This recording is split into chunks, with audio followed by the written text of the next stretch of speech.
Ako imamo Mariju Livajušić na online iz centra Up to Date, nju smo zamolili da nam kaže o njihovim programima digitalne inkluzije slijepih i slabovidnih osoba. I koliko sam čuo od gospodina Frkovića, to su sjajni primjeri dobre prakse gdje pokazuju stvari koji bi, i oni u stvari posramljuju nas koji nemamo takve probleme i pokazujući što sve ljudi su u stanju napraviti. Izvolite. Evo, za početak, lijep pozdrav svima. Moje ime je Marija Livajušić i javljam se iz centra Up to Date. To je centar za istraživanje, edukaciju i primjenu novih znanja i zapravo jedina udruga na području Republike Hrvatske koja se bavi ICT rješenjima za osobe sa invaliditetom. Mi zapravo djelujemo u korist svih kategorija osoba sa invaliditetom, ali u našoj bazi korisnika imamo najviše slijepih i slabovidnih, mada opet ipak najviše slijepih osoba. Naše načelo počiva na univerzalnom dizajnu, kako digitalnom, arhitektonskom, a na koncu bih rekla i onom nekakvom međuljudskom.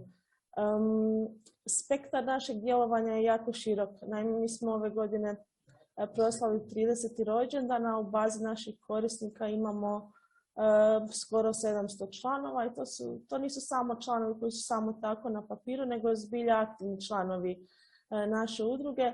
I budući da sam tako malo ograničena vremenom, neću samo spomenuti nekakve naše aktivnosti na kojima onako sad trenutno i koje su nam u fokusu.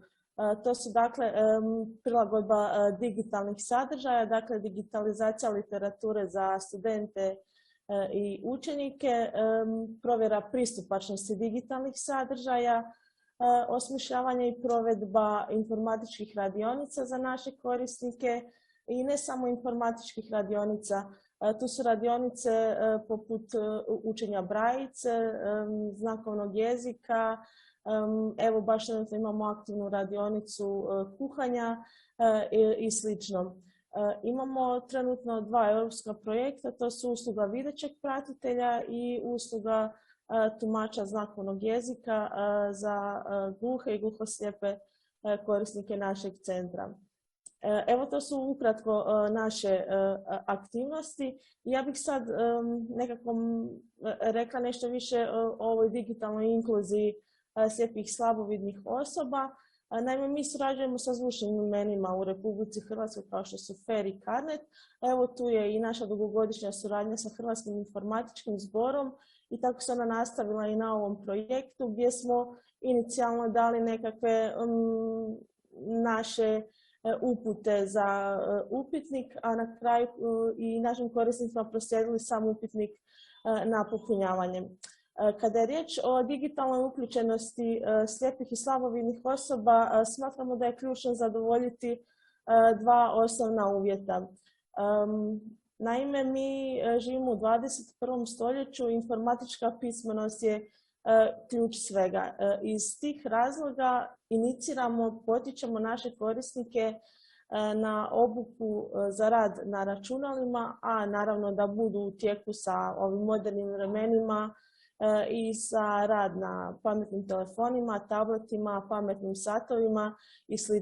I ja zbilja mogu ponosno reći da imamo, pa gotovo svi naši mlađi korisnici su aktivno koriste računala, tablete, telefone, pametne satove i sl. I ono što je jako dobro i nadamo se da će toga još biti i više je što i naši korisnici, umirovljenici su zainteresirani sada možda kada imaju malo više vremena za taj digitalni svijet i da oni vide što im on sve može ponuditi. Druga ključna stvar, i rekla bih možda, ako ne i važna, jednako važna kao i ova koja je vezana za poznavanje nastavnih tehnologija, je pristupačnost digitalnih informacija. Dakle, mi možemo biti vrhunski poznavatelji digitalnih i asistivnih tehnologija, ali ukoliko mi nemamo pristupačnu digitalnu informaciju, prva ja i svi korisnici asistivnih tehnologija, dakle osobe oštećenog vida, smo ograničeni na najveći mogući način. Republika Hrvatska je 2018. potpisala web direktivu o pristupačnosti digitalnih informacija, što bi podrazumijevalo da sva tijela javnog sektora moraju imati pristupačan digitalni sadržaj, a naravno u skladu s tim i pripadajuće mobilne aplikacije. Međutim, tu nailazimo na zid, bilo je tako još prije, još uvijek je tako i imamo strašne barijere kada je riječ o tome.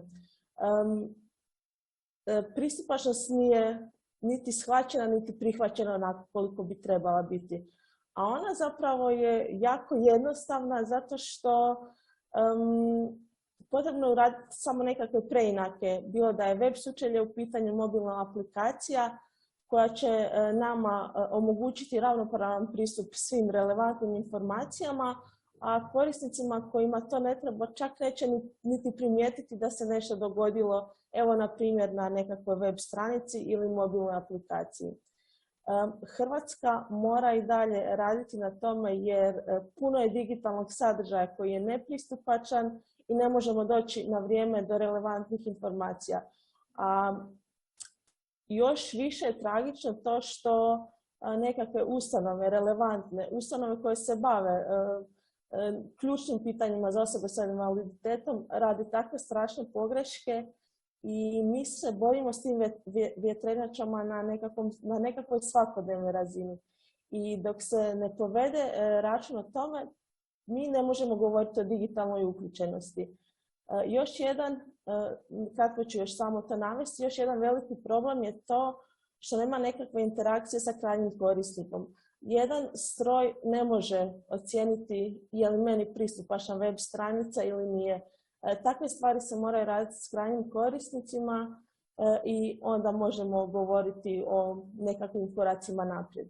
Evo, kada ovi uvjeti budu zadovoljeni, onda ćemo moći razgovarati o digitalnoj uključenosti slijepih i slabovidnih osoba.